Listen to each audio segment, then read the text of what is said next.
Woo, child. Listen, it's always something. It is always something with my people. And you know what? I can't really complain about it. I can't complain about it because it keeps me locked in on the psychological and the behavioral traits of the Black experience. All right. Welcome, kings and queens, y'all. Today we are talking Tyler and Monique. Y'all, Angie Stone hasn't been in her grave a solid 7 days, and the BS is already starting. May she rest in peace. Allow this lady to rest in peace. Please, Monique, now is not the time. We need you to read the room. What are you talking about, Queen Sheba? We need her to read the room. Monique, at some point, you're going to have to let it go with your big old Sagittarius energy. Sis, it's giving obsession. Y'all, Monique issued an open letter to Tyler Perry following his speech at Angie Stone's celebration of life. That's what they call it now, but at her funeral. Okay. Monique has come out attacking Tyler Perry in his speech, basically saying, "How dare you?" Now's not the time. Before I get into the ins and out and the intricate details of what was said, what Monique shared about how she feels regarding Tyler Perry's open letter, you don't need to know anything to answer this question. Do you feel like it's appropriate or inappropriate? Inappropriate. What are your thoughts? What are your thoughts? Is it okay for Monique to utilize Angie Stone's celebration of life / funeral to spit her shit at Tyler Perry? What are your thoughts? Put a yes or no in the chat. We're going to talk about it. For those of you who are just tuned in, or if you're new to the channel, welcome to the palace. I am Queen Sheba. I cover a variety of hot topics specific to reality television, but most importantly, I hone in on the psychological and the behavioral traits of the Black experience. Subscribe now. Y'all, oh Lord, sometimes I just wish my people can just sit down, particularly the women. Some of y'all have way too much to say. Monique, we're not doing this again with you. The comments are on fire, y'all. You got to see the comments. The comments are here and they have read her for filth. But before we get into all of that, Monique has issued an open letter on the behalf of herself and her husband. Monique, really? Y'all are back again. Not these two, Itchy and Scratchy. Well, we're going to talk about it. Monique and her husband, Sidney Hicks, issued an open letter to Tyler Perry following his speech during Angie Stone's celebration of life. On March 15th, Angie's celebration, y'all, it ain't even been 3 days. It's been 3 days, child.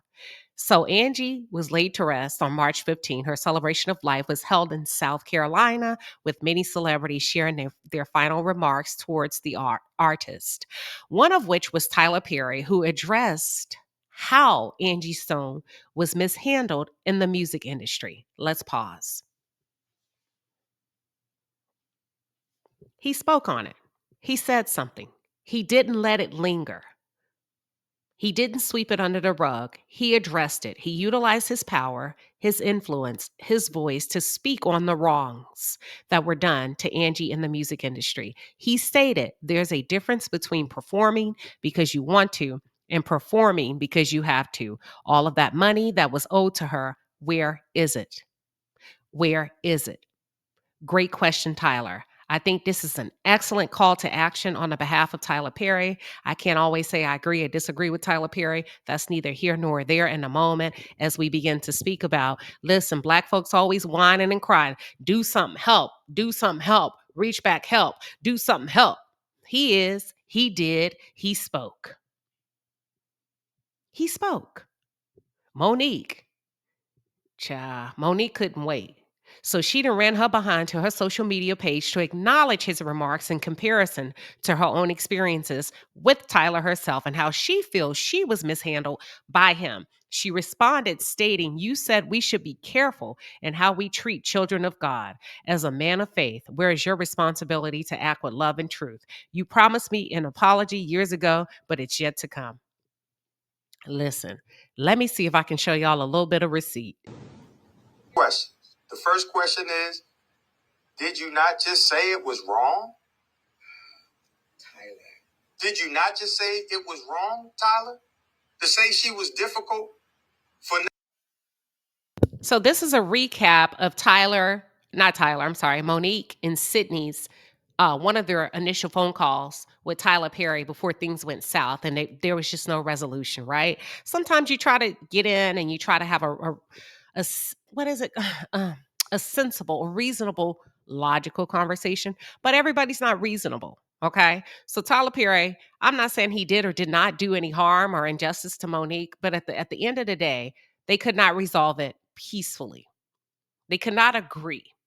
So this is a recap of that previous conversation.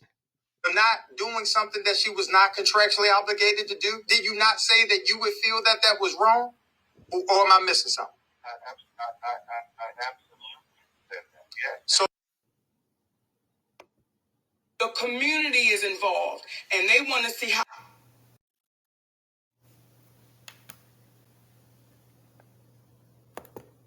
I'm saying it now. I will let all of this cool off when I get back out on the press tour to promote my next thing. I know it's going to come up. That is when I will talk about it.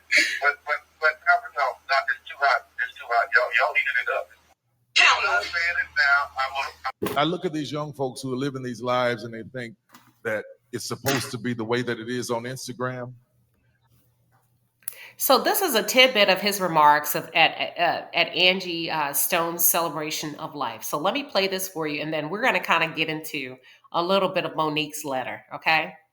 Leave it alone, Monique and Sydney, because at this juncture, at this point, you've become the bullies. You've become the harassers. You cannot force someone to honor you. You cannot force someone to value. I'm not saying that Tyler dishonored you or he devalued you. You see what you want to see. You couldn't come to a place of reasonable agreement. Pick up your marbles and go. Close doors quietly. You have been harassing this man, and I don't give a damn. I know you Monique supporters go rah rah, da da da da. But can we agree that enough is enough? Can we not allow this lady to rest in peace? Monique, you've got to stop. You were just brought along to, what's the man's name? Cat Williams's comedy tour. You continue to shoot yourself in the foot. Poor emotional management, Monique. Everything you feel you don't need to say. But this is what she's responding to. And they're forgetting about the people who have paved the way for them to be in that situation. They're forgetting about the women like Angie Stone, who's been in the business all of these years. You're going to forget about what she did, all of the people that she put on and helped. So you got to go through something to write a song like $20. Because in it she says, what you know about being poor. She don't say poor, she says poor. What you know about having to borrow from the neighbor next door. These are her words. What you know about bumming rides. What you know about having to swallow your pride. And this is the part of the song that got to me when she said, what do you do when you're through? When you're always helping people and nobody is there for you. Come on, Angie. Listen. It's a hell of a position to be a leader or the one on top or the one with the money.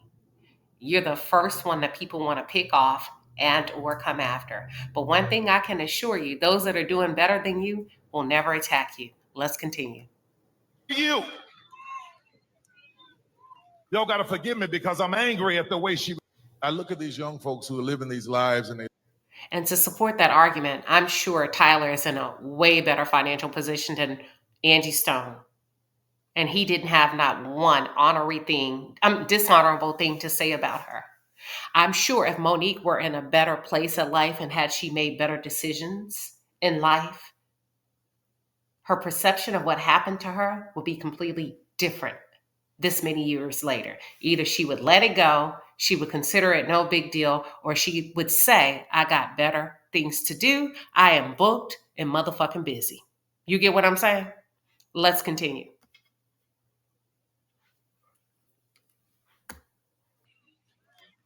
I did not know all the things that she was going through. Recently, I found out because I'm not on Instagram. I'm not being hooked and manipulated by an algorithm telling me what to think and how to feel.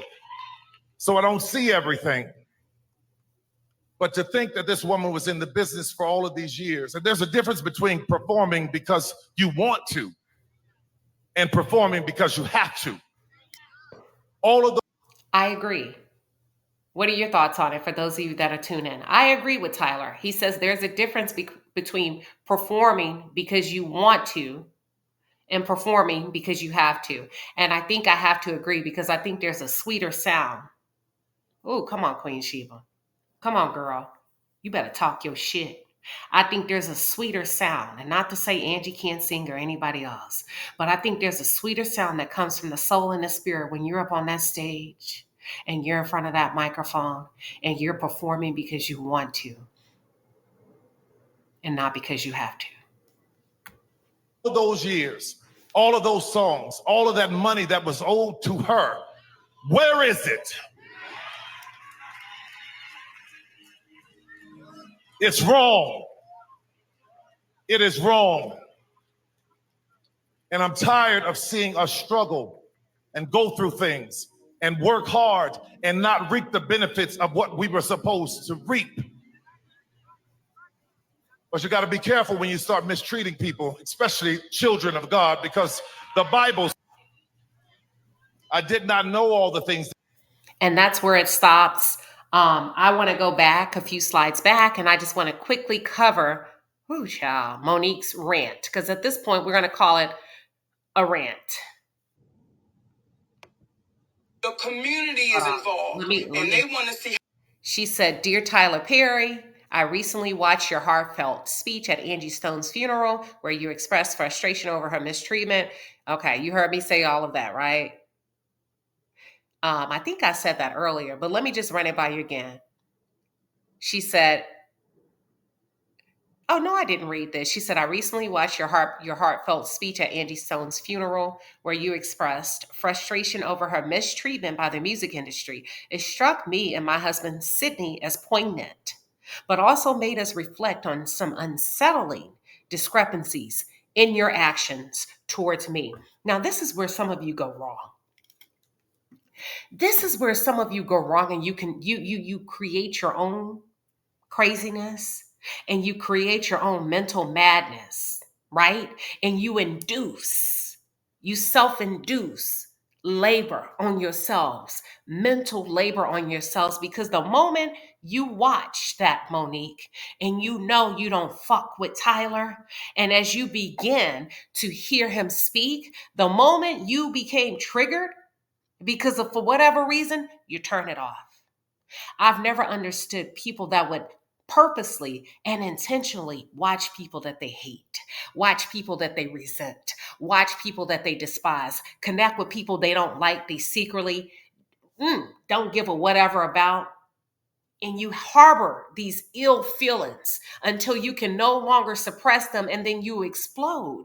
And you expect us to understand where you are coming from. No, ma'am. You just created your own fucking crazy. You should have logged off the computer. You should have pushed away from the device, because you know you do not have any type of healthy psychological thoughts as it relates to Tyler Perry. This is on you, Monique, because you did not have to continue to watch and or listen to him. But let's continue. Number one, she put, and I swear it's a number one, she said, you expressed anger over Angie's mistreatment, yet you have labeled me as difficult to work with, despite never having worked with me.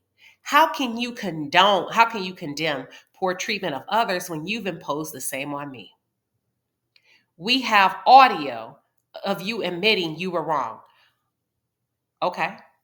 Let's continue. Number two. I look at these young folks who are living these lives and they. Number two, it says, number two, you asked, where's the money she's owed? Well, where's my public apology that you promised in 2016? The false narrative you perpetuated helped blackball me, costing me tens of millions. Where's the restitution for that? Monique, are you okay? Y'all, we're not going to do this in 2025.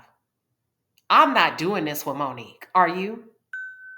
Number three, she said, you mentioned being tired of us not receiving the benefits we deserve, yet you asked me to promote Precious for free without a contract or compensation, which highlights your double standard.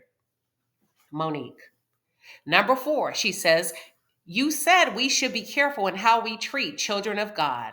As a man of faith, where is your responsibility to act with love and truth? You promised me an apology years ago, but it's yet to come. Unlike the music industry, which you rightly criticized, we have audio documentation of your actions. Should not you be held accountable too? Monique. Monique. Child, let's go to the next slide. I think that was it. Yeah, now is not the time, Monique. I don't think from this day forward there will ever be a good time. I need you to get yourself in a good Bible based church. I need you to move on. It's been 10 plus years. People like that scare me. People like Monique scare me, that they can still be obsessive. 10 days later would scare me. To be honest, 10 months later, but 10 years later, you've got to stop. You've got to look at yourself in the mirror, because at this point, I'm saying he was right. I'm saying he's right. Because across my screen, you were looking batshit crazy. And I said what I said. With that being said, what are your thoughts? Let's take it to the chat.